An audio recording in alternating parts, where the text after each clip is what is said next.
سڵاوی خواتان لێبێ بەڕێزان و خۆشەویستانی کەناڵی ئاسمانی پەیام لە هەر جێگایەک هەن.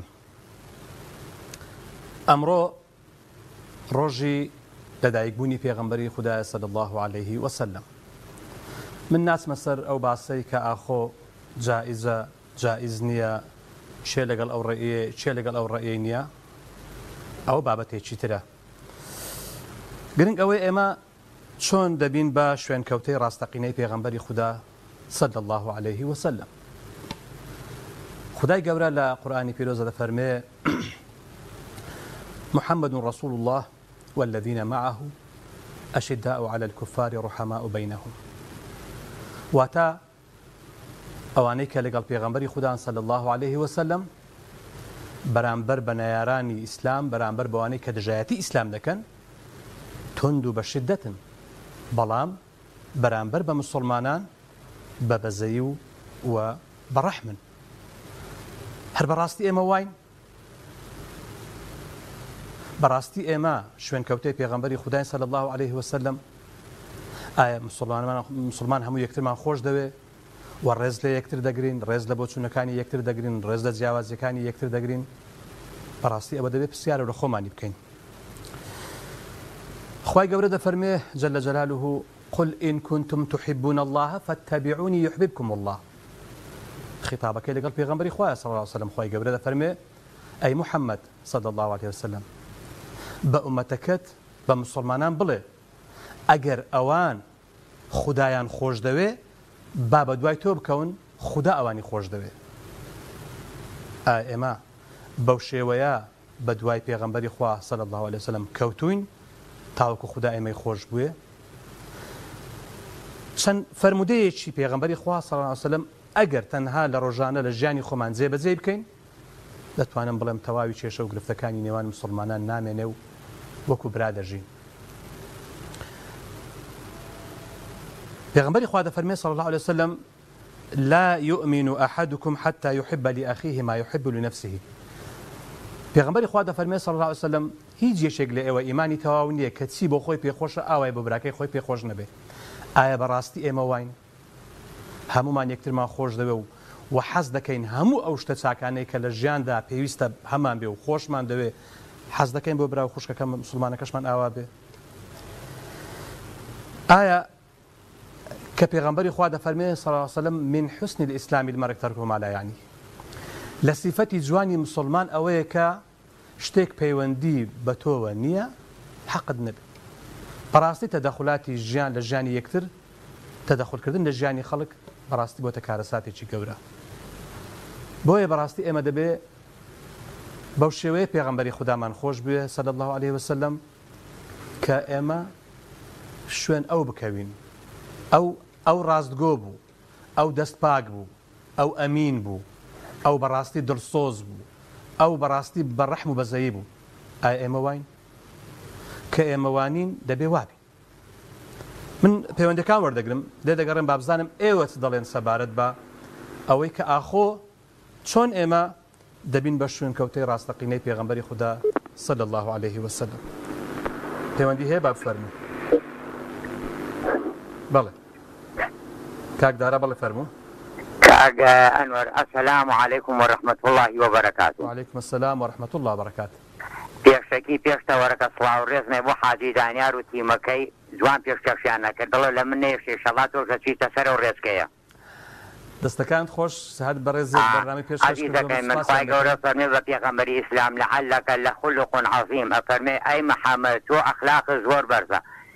هەر کەس بێ لە ئادەم هەتا خاتەم ئەخلاقی باش بێت ئەچێتە ناو باش، ئەخلاقی خراپێت چێتە ناو جانم. ئەمەش یەک کەڕەتەوە وەکو دنیا نییە بمریت و ژین و بێتەوە. لا تحویل لسنة الله، گۆڕانکاری نییە لە سنەتی خوای گەورە.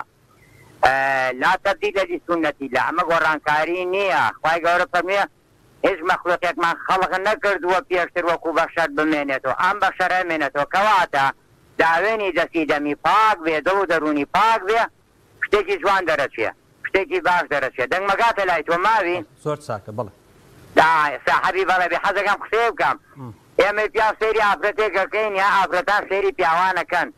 ابي هاويستيك اخوي تبارك وتعالى للروح اخوي حضرت آدمي خلق كردو كواتا الروح اللي يمشى في اخشر ميكال اخوي قول للروح حياتي او نفس رنجي يكتري رانا كيف شندي سواو ريزمي خوافي زي سپاس دەکەم سەرکەوتوبی زۆر سپاس باوچی موبین لە هەولێر بەڵێ بە قوربان بەڵێ باوکی موبین ئەگەر دەنجی تەلەڤیزۆنەکەت کەی سوپاست دەکەم لە تەلەفۆنەکەت گوێم لێ بگرەوە قسە بە یەکەوە بکەین با السلام عليكم. وعليكم السلام باوکی موبین چۆن دەبین بە شوێنکەوتەی پێغەمبەری خوددا صلی الله عليه وسلم شوێنکەوتەی ڕاستەقینە بەڵێ السلام عليكم. وعليكم السلام ورحمة الله. أحوالكم باشن. سپاس بۆ بەڕێزت. سلام عليكم. والله كاك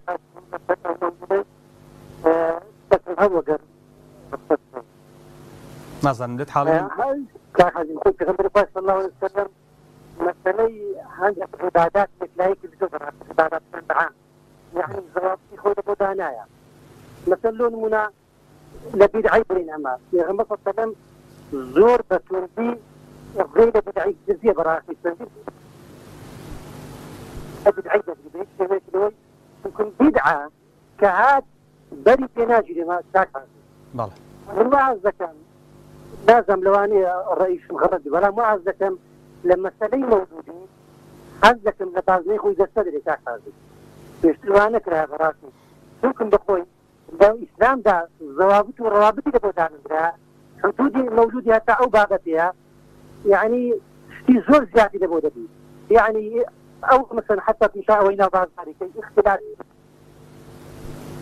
براسي فينا سرية أو ذا يندبي ضوابط والروابط اللي بودان زانايان يان بوشي رهانك لتو براسي يعني وأعزكم لا بعض الشرعية سيد ولا هو شيء ما مثانيش زانانا لحد خوي درتي براسك بەڵێ باشە دەستەکان خۆش باوکی دەستبینی بە حقیقت يعني صار بنوسا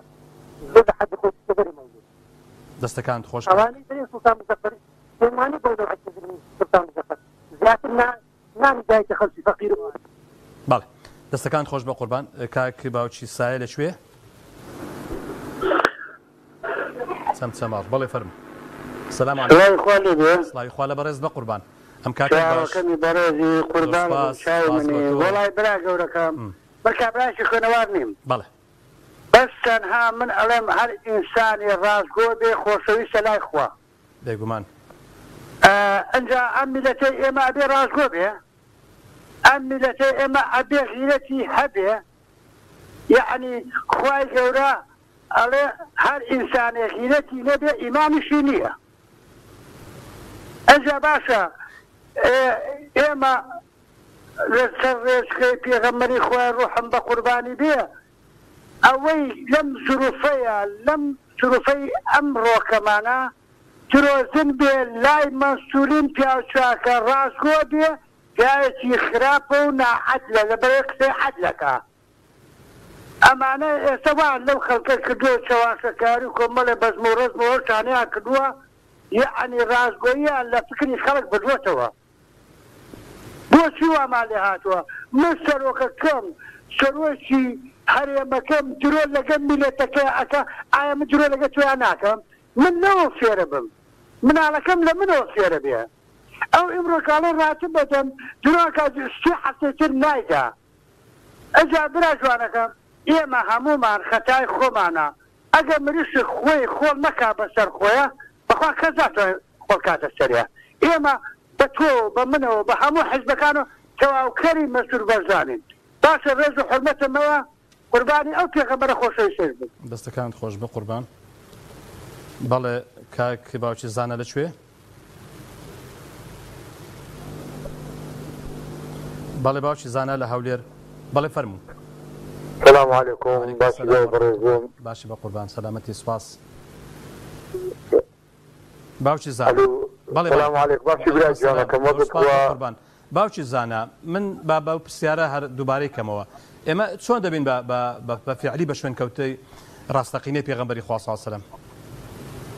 یەکەم جار ڕۆژ لە داگبوونی ڕەسوول الله فەخری عالەم پیرۆز بێت باڵێ پێغەمبەر صلی الله علیه و سەلەم مەولود کردن و بەخشینەوەی لوقم و بەڕاستی شێرکردنی ئەو شتانەی کە پێغەمبەر صلی الله علیه و سەلەم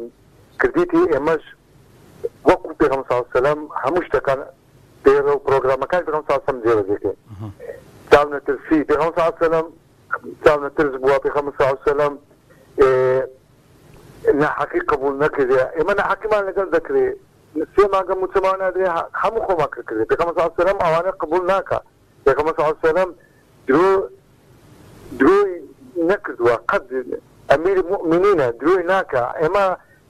بەیانیان هەڵدەچن لە خەو درۆی دەکەن حتا خیانەتی دەکەن حتا دەخەوین بەیانی هەڵدەچن لە خەو هەر تشتی خراپ باڵێ تشتی خراپە دەیکەن حتا ڕۆژی مەولودی پێغەمبەر صلی الله علیه و سەلەمیش هەمومان باڵێ دەستەکانت خۆش باشی زانە برای بەڕێزم بە قورئان پێغەمبەر صلی الله علیه و سەلەم پێویستی بە مەصرفات و مەولودکردن و ئەو شتە بیدعانەیە پێغەمبەر صلی الله علیه و سەلەم پێویستی بەوەیە فێر و پرۆگرامەکانی جێبەجێبکەین دەستەکانت خۆش هەرچی کردووە ئەوە جێبەجێبکەین دەستەکانت خۆش بە زۆر سپاس کاک پۆڵا فەرموو بە قوربان لە هەولێر سڵاو کاک پۆڵا کاک پۆڵا سەرەکان لە کارمەندەکان هەگەنوە سپاس بە قوربان دەستەکانت خۆش بێ جانی پێغەمبەری نازدار پێشەوە گەورەی مرۆڤایەتی بێ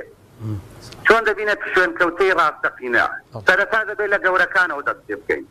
داوا لە منداڵ ناکرێ سەرکردەکان ڕەوشتیان ڕەوشتی پێغەمبەرە پیاوانی ئاینی ڕەوشتی پێغەمبەرە یا زانایانی ئاینی شوێن کەوتەی ڕاستەقینەی پێغەمبەرن بە تایبەتی لە ناو میلەتی کورد تکایەمەی بڕا برای بەڕێزم چینێک پیاوی ئاینی پەیدا بوون بەداخەوە دەڵێن دەبێ ئیتاعەی وەلی ئەمر بکەیت وڵاتی بە کاولکردندا ستەمکاری بڵاو کردەوە ناپاچی و فەسادیشی بڵاو کردەوە دەبێت شوێن کەوتەی ئەوبی کەواتە سەر لە شێواویەکەیە هەموو سەرچاوەکانم خوێندەوە ئایا یادکردنەوەی مەولود لەدایکبوونی پێغەمبەر تەنها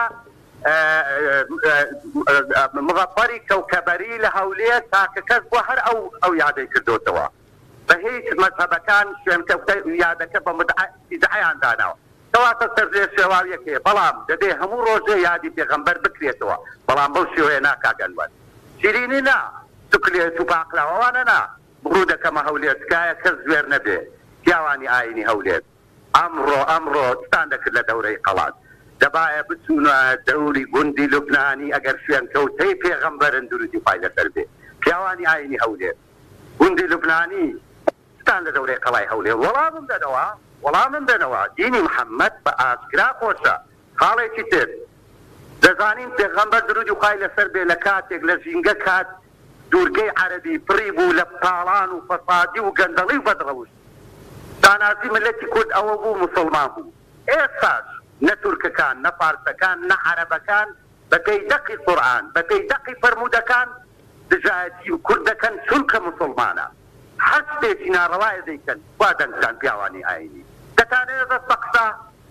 بە قسە بڵێن ئێمە شوێن کەوتوو پێغەمبەرین ئێستا ئەو برسیکردنا لەلایەن هەردوو دەسەڵاتی بەغدا و هەولێرەوە بێدەنگی سوکلێت دادی ملت دەدا سوکلێت دابەتکردن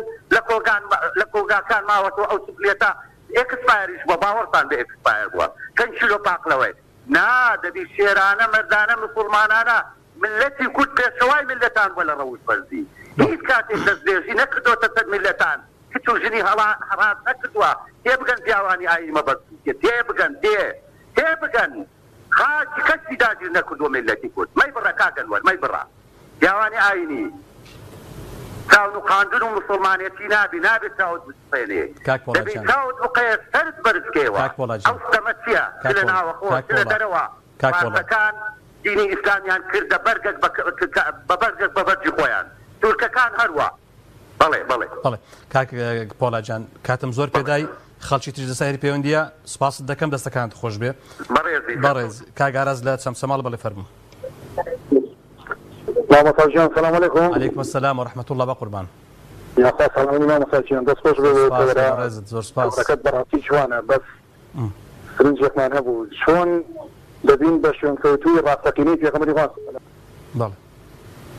مەسەڵجان بەوە ئەبین کە بیدعە دروست نەکەین بیدعە دانەهێنین كل بدعة ضلالة براسي زور خطرة يتر إما هم الرجاء قبل يادي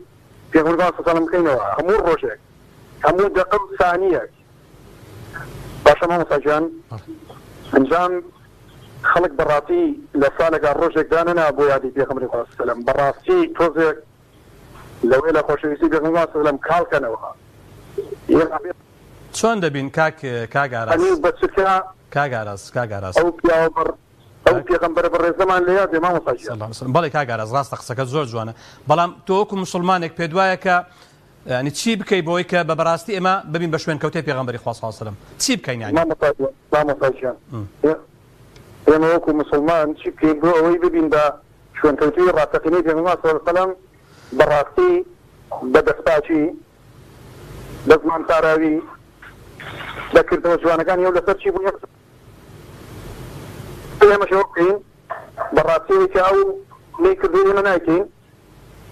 هەوسێ و دراوسێ و برادران و ڕەفیق و خزم و ناسیارمان خۆش بێت دێشەکانمان بە جوانی هەمزاندین ئاگامان لە زمانمان بێت ئاگامان لە کردەوەکانی ڕۆژانەمان بێت مامۆستاجیان زۆر قورسیان ئیسلامە بەوا بینە شوێنکەوتوی پێغەمبەر صلی الله علیه و سلم بەس داهێنان لە دینیا بەڕاستی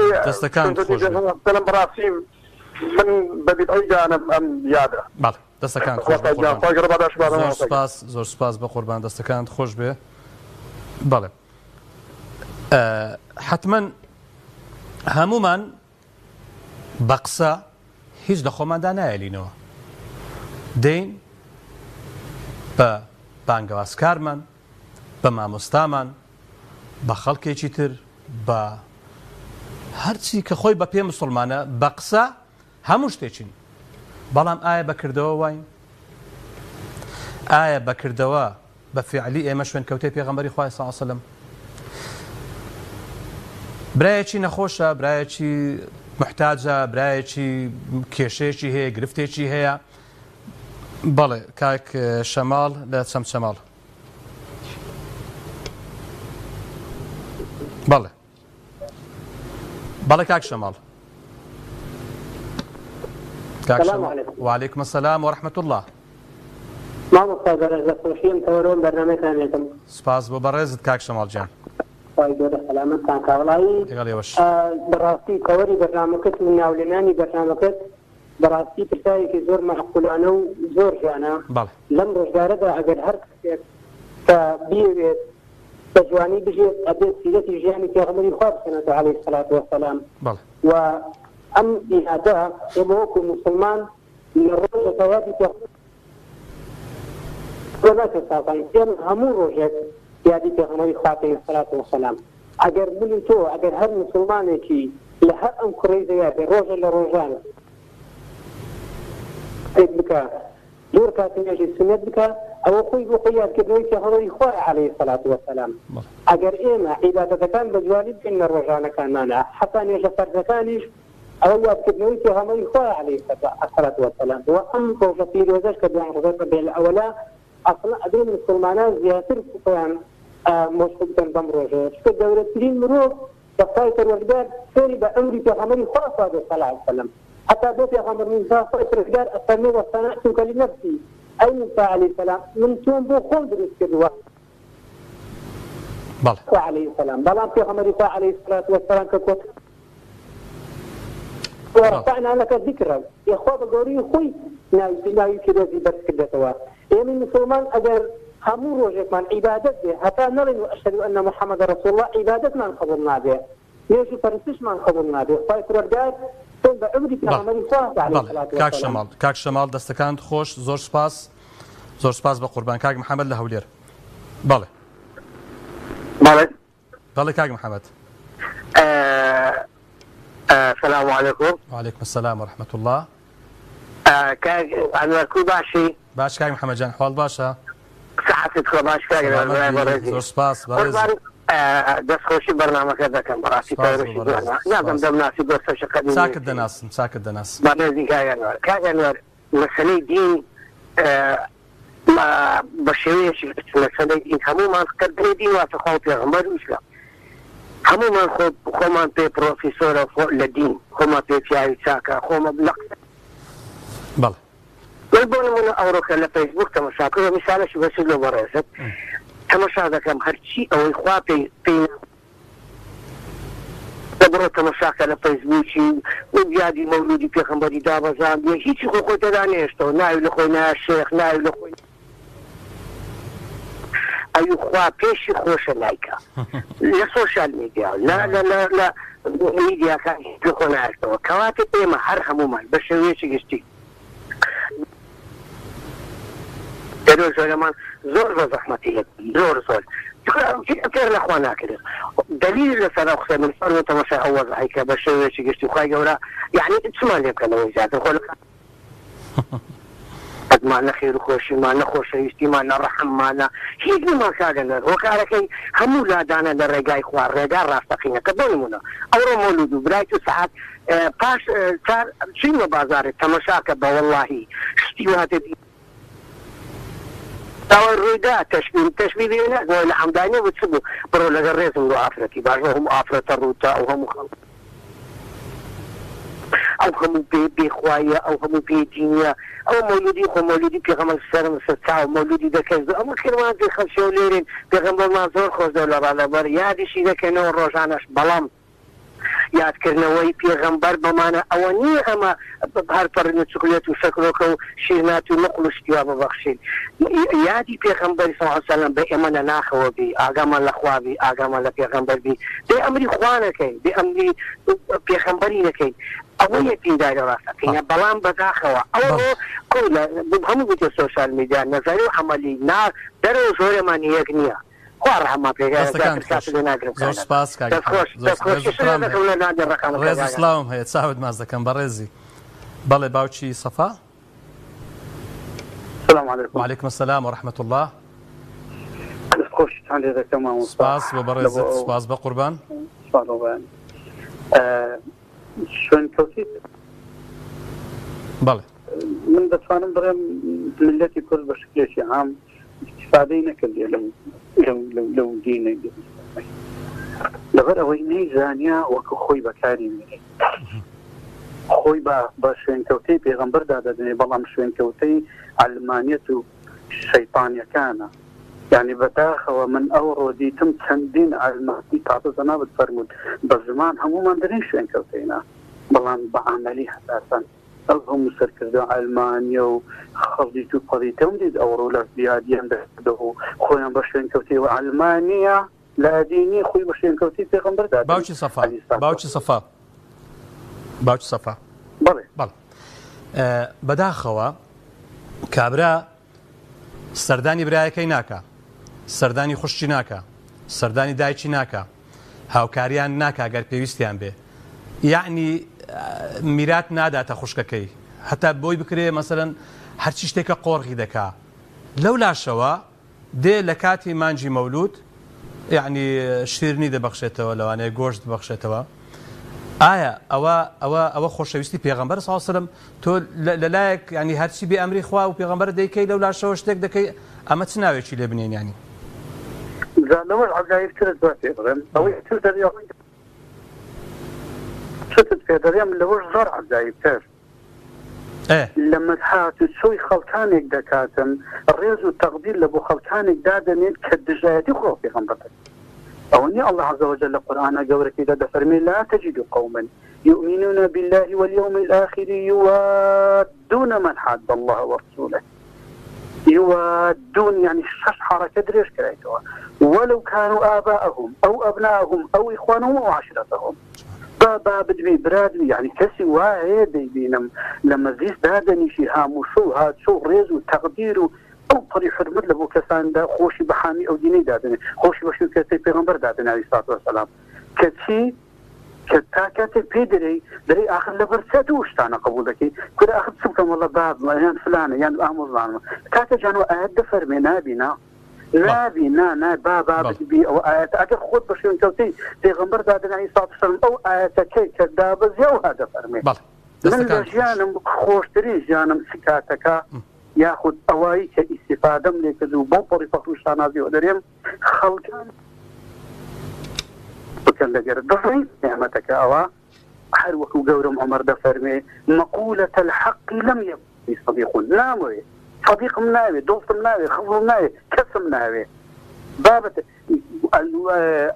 دەفەرمێت عبد الله کوڕی مەسعود رضي الله عنه الجماعة ما وافق الحق ولو كنت وحدك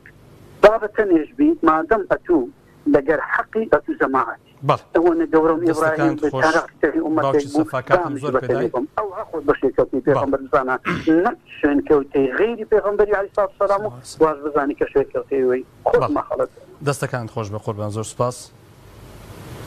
زۆر سپاس زۆر سپاس لە حقیقەت ئەوەی کە جێی سەرنجە ئەوەی کە جێی تێڕامانە ئێمە وەکو مسلمان ینی هیچ گومان لەوەدا نییە دەبێت ئەمە خوا پێغەمبەری خوامان خۆش بێ بەڵام خوا و پێغەمبەری خوا خۆشویستن بە قسە نییە بە کردەوەیە بەر لەوەیە تۆ قسە بکەی خەڵک بە ڕەفتاری جوانی تۆ بە هەرسوکەوتی جوانی تۆ بە ڕازگۆییت بە دەستپاچیت بە دڵسۆزیت بە مەردایەتیت بە هاوکاریکردنی بەوە خەڵک ینی بەڕاستی بزانێ کاک دڵشاد بەڵێ فەرموو ئەو کاتت باش بە قوربان باش مامۆستا سپاس بە قوربان دەستەکانت خۆش بی بەڕاستی تەوەرەی جوان دەربزاری مامۆستا سپاس بە بەڕێزت سپاس بە قوربان ئەوڕۆ شاری هەولێرزی دوبایە بانوەحشیەوە ڕازا بۆەوە بەڵام خۆشی ببینم بەس شتێکی وەکو برێ تەقلیدی غەربیە نەک تەقلیدێکی موسڵمانانە بەڵێ بەس بەڕاستی ینی ئینسان دەبێتە دلۆ مسڵمان نێتە تەقلیدی غەربی بەڵێ دەستەکانت خۆش دەستەکانت خۆش کات ئێستا لە کارەکانی وەکو هەولێر ناکە بەڵام هەولێر بڕۆ سەیری بازاڕەکەیکە ئەم شتێکی باش ئەم شتێک خراپی بەڵێ دەستەکانت خۆش بە قوربان زۆر سپاس گیانەکەم دەستەکانت خۆش بێ بەڵێ بەڵێ ئێمە ئەو کاتە دەبین بەڕاستی بە شوێنکەوتەی ڕاستەقینەی پێغەمبەری خۆدا صلی الله علیه وسلم ئەوەیە کە پابند بین بەوەی کە ئەو بە ئێمە وتووە ئەوەی کە ئەو چۆن دەڵێ لەسەری ڕۆیشتووە ئەو کە نزیک بوو لە وەفاتکردن باسی سەرۆت و سامانی نەکرد وتی من دووشتم بۆ ئەوە بەجێهێشتووە ئێوە پێوەی پابند بن سەرکەوتوو دەبن ئەویش قورئان و سونەتەکانی پێغەمبەر صلی الله علیه وسلم ئایا بە فعلی ئێمە پابندین بە قورئان پابندین بە سونەتەکانی پێغەمبەری خدا صلی الله علیه وسلم ئایا ئێمە وەکو ئەوین ئایا ئەو چۆن بووە لەگەڵ دراوسێکانی کاک هاوڕێ لە گەرمیان بەڵێ کاک هاوڕێ ئەم کاتت باش بە قوربان قوربانم دەستەکان سپاس بە قوربان دەست خۆش بێ مامۆستاگیان ئەتانوێت ئێمە برێن چی ینی لە ڕێی کەناڵە بەڕێزەکەی ئێوە برێن چی بۆم حکومەتە ڕێنمایی بکەین کە وەکو ئێوە وەکو کاک هاوڕێ ئەمە گومانی تیانی کاک هاوڕێ باش کاک هاوڕێ ئێمە بە خۆمان ناڵێن ملەتێکی مسلمان بەڵێ بەس بەناوە مامۆستاگیان بەناوە یعنی تۆ چێکە یەم ڕۆژ نێت تەلەفۆنی کرد بۆ ئەوەی کێرانی وتی 2 ساڵم ناوە ئەمە بسڵمانێتە لەبەر کەناڵەکانەوە چلێتە بەخشێنەوەوانە تۆ هاسیەکەت ئەزانی چۆنە پێویستاتە سەرکردەکانی ئێمە عیلمانی سەرکردەکانی ئێمە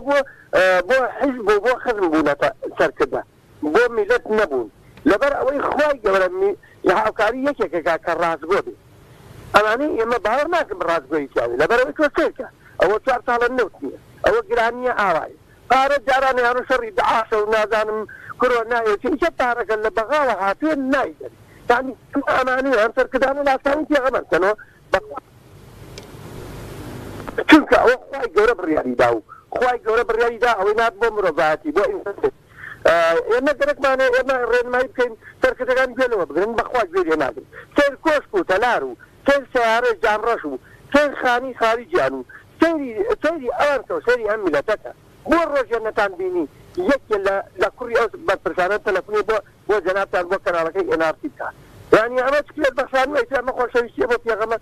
ئەو فەقیر و هەژارە کە هیوا هەیە ژێ وەڵڵاهی یەک تاڵە گۆشت نەخوارد ئەوانە کەی بەرپرسن نامەساجیان ئەمانەی ئێمە بەرپرسن بۆ دەوڵەمەندکردن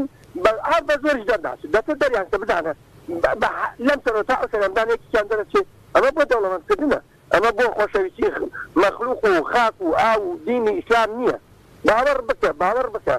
هەر کەسێ پەیوەندی بکا بە خوای گەورەوە خوای گەورە سەرکەوتوویەکە ئەوە ئێمە پەیوەندیمانیەوە بەخوا بۆیەوە ئاوا هەر ڕۆژێ خوا زاڵمێکمان بۆ نێ دەستەکان خۆش کاک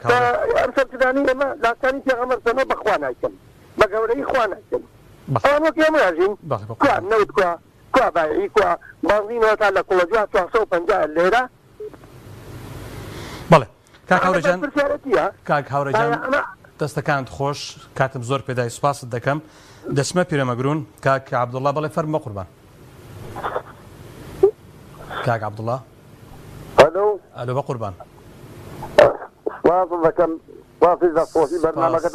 باز بۆ تۆ دەستەکانت خۆش بێ تۆ دەڵێ چی کاک عەبدوڵڵا ئەمڕۆ میلەت مهم ئەوەیە کابرا ئەڵێ دەبێ مسلمانی ڕاستەقینە یەکەم دەست پاک بێ داوێن پاک بێ زمان پاک بێ دەبێ خەڵک چۆنی چاکەی خۆی دەوێت خەڵک و مسلمانانی وا بێ ئەمڕۆ خەڵک سەرکردەکانی ئێمە ئەمە حتا خەڵک نەگەڕێتەوە ڕێبازی قورئانی حاڵی میلەت هەر ئەوا دەبێ حاڵی ئەمڕۆ سەرکردەکانمان خەڵک لە برسان دەمرێ ئەوان حەفلە و ئاهەنگی دەگەڕن مەولود نامە تەبعیادی لە دایکبوونی خۆشەویستی یادێکی ممبارەکە بۆ ئەوەی خەڵک بزانێ وەسەی ئێستا داهاتوو بزانێ بەوەلەت بوونی خۆشەویست لەو کاتەیدا لە 12 ڕەبیعی ئەوەل بەوەلەت بووە دەبێ مسلمانان شانازی بەو ڕۆژەیەوە دەکەنەگە یادی دەکەنەوە یادکردنەوەکە دێکی پیرۆزدا بەڵام لە ڕێی شەریعەت لانەدا کابرا پشتێنی دەبەسێتەوە لە کۆڵانە و کاتی خۆی مەولود دەکرا کابرا لە ماڵە خۆی حیوانی دوو حیوانی سەر دەبڕی لە دێیەکی هەموو دێیەکە کۆ دەبەوە لە سەر بانی نان دەخورا و مەولود نانەکە وەکو خۆی دەخوێنرایەوە بۆی خەڵک پێی بگات بەڵام بەداخەوە میلەتەکەی ئەو ڕۆمان سەرکردەکانی ئەو ڕۆمان میلەتەکەی هەموو ئەوە لە برسان دەبرێوانش ئەفلەوە ئەنج و یادی دامەزرانەکەی دەکەنەوە بەڵام ئاوڕ بە شعب و میلەتەکەی بدەنەوە لە دوای خۆشەویستی عومەری خوڕی خەتابە هاتە بۆ نوێنەری مسلمانان پێخێزانەکەی چۆن دەبێت شعب و میلەتەکەم برسی و ڕەش و ڕبێ ئەتوو زێر و ئاسوونت پێ بێت هەموو زێر و ئاسوونەکانی هێنا غەزێنەی و بۆ داهاتی وڵاتی قەرب کرد بۆ مسلمانان و بۆ فەقیر و هەژاری ئەوڕۆ بەداخەوە بۆ سەرکردەکانمان ئەسەرکردا ئەگەر حکم بە نەگەڕەوە ڕێبازی قورئانێ ئەوە حاڵێتی داگ نابێ بێ ملەت خۆی چاک بەرەوە سەر ڕێبازی قورئانێ حکم بە قورئانێ بکرێت ئەگەر قورئان حاکم بێ ئەبێ سەرکردا مسلمان بێ حاکم ئەگەر مسلمانێکی ڕاستەقینە نەبێ حەقی بەلای نەحەقدا دەدا حاکمەکانی ئەو ڕۆمان حاکمی عیزبن حاکمی ڕاستەقینە نین ئەبێ حاکم مسلمانی کە ڕاستەقینە بێ لەخواتەرز بێ حەقی لای نەحەقدا نەدا دەستخۆشی بەرنامەکان سپاس دەستەکانت خۆش بێ زۆر سپاس کاک عەبدوڵڵا گیان ئێمە چەند هەوڵمان داوە منداڵەکانمان فێری دین بکەین فێری ئیسلام بکەین فێری ڕەوشتی جوان بکەین یعنی بە شانازیەوە منداڵەکانمان لە قوتابخانەی ئەهلی و گرانبەها و نازانم کوێدا دەمەزرێنین بۆی کە فێری ئینگلیزی بن بەڵام کام لە ئێمە هەوڵمان داوە هەرچەندە خۆ من بە مطلقی قسە ناکەم بەڵام ئایا زۆر بەمان هەوڵمان داوە کە منداڵەکانمان فێری دین بکەین فێری ئیسلام بکەین فێری ڕاستی و دروستی ئەم دینە بکەین بەداخەوە ینی نەک بۆ منداڵەکانمان لەوانەیە زۆر بەمان بێئاگاین لەو دینە بێئاگاین لە ڕێنمایەکانی ئەو دینە کە هەمووی بۆ ژیانی ئێمەیە هەمووی بۆ خۆشبەختی ئێمەیە هەمووی بۆ سەرفرازی ئێمەیە کە ئێمە ئەگەر دەست بەو دینەوە بگرین دڵنیاتان دەکەمەوە ئەوە قسەی من نییە لە دنیا و لە قیامەت سەرفراز دەبین بەڵام بەداخەوە زۆر بەداخەوە دەڵێم کە ئێستا وای لێ هاتووە هەندێک خەڵک هەر لە کاتێک ناوی پێغەمبەری خوا دێ صلی الله علیه وسلم لەوانەیە پێی شەرم بێ سڵاواتێک لێ بدا لە دیداری ئەو پێغەمبەرە صلی الله علیه وسلم بۆیە بەداخەوە دەڵێم گرنگە ئێمە گرنگی بە خۆمان بدەین و بەنەوەکانمان بدەین. کاک هەنگاو بەڵێ بە قوربانە چۆمان. السلام عليكم. وعليكم السلام بە قوربان. الله ڕێز جەناب و هەموو کارمەندان و بینەران. بە قوربان سوپاس دەجاتی هەمووان دەستەکانت خۆش بێ و فەرموو. چۆن دەبین بە شوێن کەوتەی ڕاستەقینەی پێغەمبەر صلی الله عليه وسلم. بەڵێ. ئەمە هەموو فەرموودەکانی پێغەمبەر صلی الله عليه وسلم وە لە هەواڵانشی کە ژێڕرایتەوە لە وتەکانی پێغەمبەری خۆشەویست صلی الله عليه وسلم ئەمانە هەمووی سەیڕەو بکەین بە ژێرەی ئەم فەرموودەی خۆشەویست بگوڵێنەوە ئەوە شوێن کەوتەی ڕاستەقینەبی. بەڵێ. هەلە سەردەمی پێغەمبەر صلی الله عليه وسلم کە لە مەکە کۆچ کرد بەرەو مەدینە تەنیا یەک نەفەری لەگەڵ بوو ئەبوو بەکری سیدیق. دواتر خەڵک پەیتا بە شوێنی کەوتن تا وای لێ هات دواتر چووە مەدینە بێ باوڕەکان قوڕەیش و ئەبوو لەهەب و ئەم دار و دەستەیە هیچ بەردەیەکیان نەما کە هەمووی ئاڵای هەڵ کرد و ئەڵڵاهو ئەکبەر قوڕەیش ڕای کرد بۆ ژوورەوە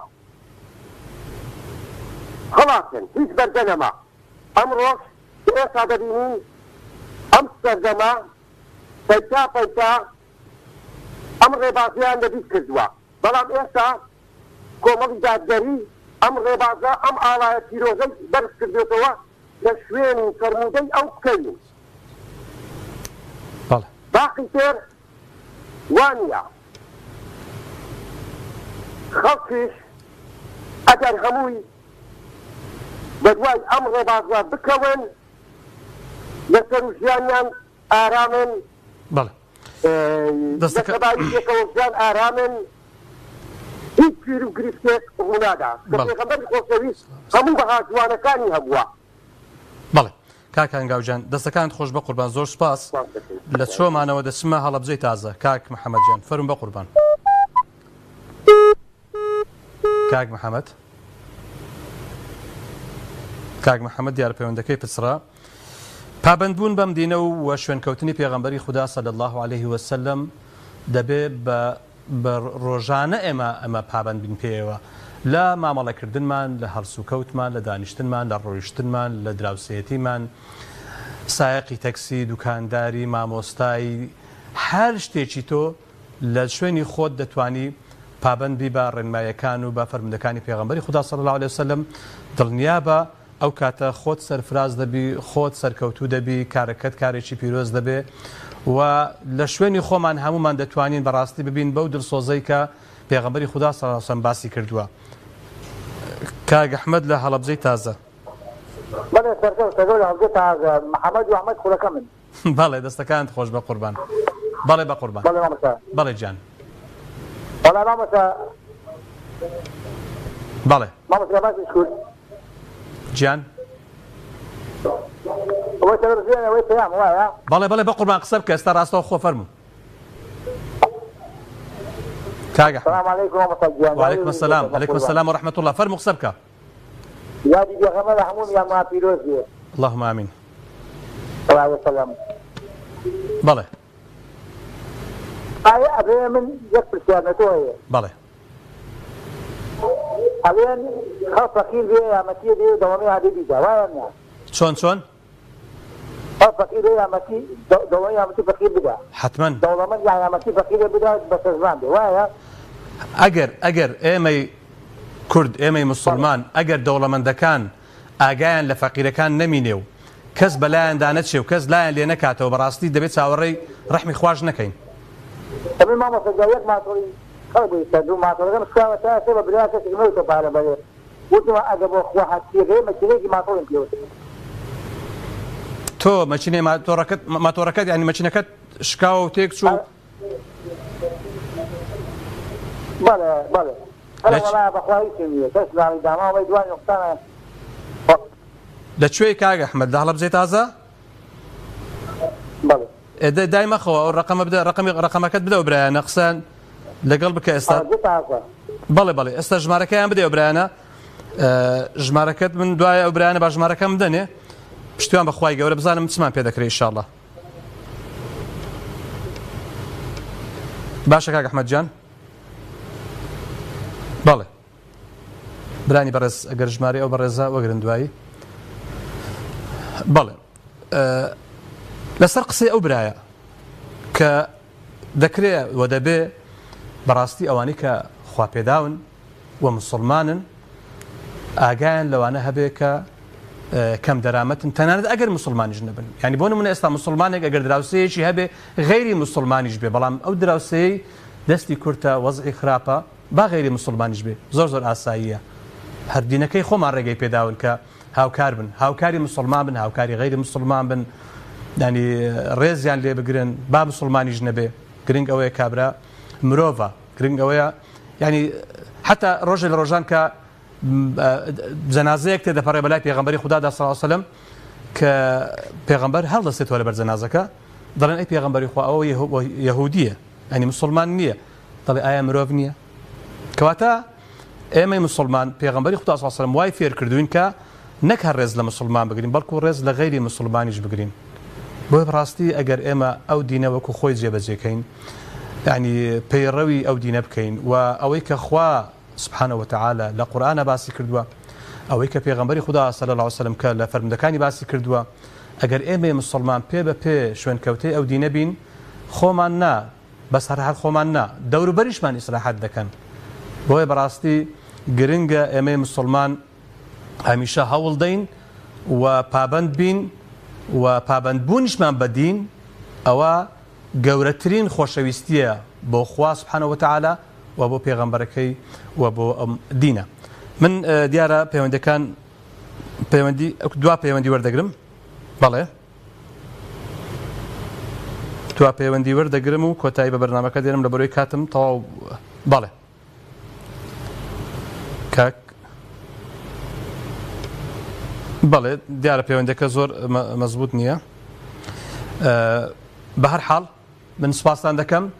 دیارە کۆتایی بە بەرنامەکە دێ و کاتمان دیدی تەواو بوو. خدای پەروەردگار وامان لێ بکە کە بە فعلی شوێنکەوتەی ئەو پێغەمبەرە بین صلی الله علیه وسلم یەکترمان خۆش بوێ